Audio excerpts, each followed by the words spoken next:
Kkooti etaputta ensonga za ssemateeka ewadde ensala y'omusango bannamateeka balwanirira eddembe ly'obuntu nga balina ebitongole by'obwannakyo gwe bateekayo nga baagala kkooti eno okubakola ennongoseza ze baba bakola ku tteeka erifuga obufumbo n'okwawukana. Mu nsala ya kkooti ya ssemateeka ekubye okusaba kwe baali bataddemu nga baagala kkooti obutaddanga mu kuwozesa n'okunoonya obujulizi singa abaagala n'abadde abafumbo omwasalawo okwawukana nga baagala kkooti ebakkirize nga awatali kutwala budde na kuyita mu nkola ya kkooti eya bulijjo wabula nga kino kkooti ekigobye.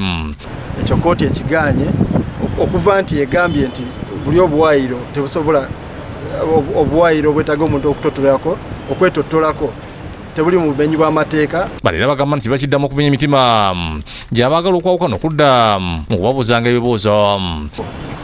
Naye ebintu bye bayitamu nti ojja mu kkooti nga bbaawo yakuyira amazzi agookya oba acid nodda ate mu kwetottolako obulumi bw'oyitamu obwo okuddamu ekyo kye wali ovuddeko oba kkooti n'egamba kino tolese bujulizi bulaga nti omwami wo alina omukyalo omulala so nga gw'omanyi gy'ali ne tolina bujulizi bulaga nti beegatta.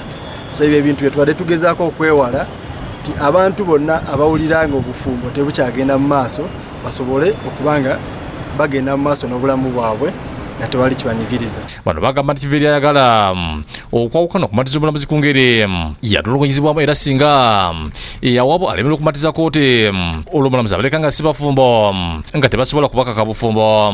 Since the petition was premised on matters of public interest, the parties should bear their own costs. So today we have received the judgment in which we've partially succeeded on the claims we put forward to the court. Kkooti etekkiriziganza n'abawaaba ku nsonga y'okwawukanamu okukiseera nga mu kusooka kwaliko abakyala bokka wabula kkooti egambye nti n'omusajja naye asobola okusalawo n'asooka n'aviira omukyala ng'olwo bayinza okusalawo okuddingana oba okwawukanira ddala mu mateeka. What we are saying is that once a party petitions to court their petition for divorce, the parties can go through a mediation.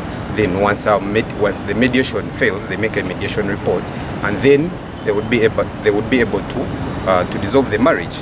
Then the issues of property and custody of the children then would be determined by court separately. But you can't keep people married, two consenting people married when they don't want. The only grounds on which we have succeeded is the ground where the law requires a woman to separate from the husband when there is that event of judicial separation. So the court Josephine Sensenfuma yakusakidde gwe ku Bukedde TV.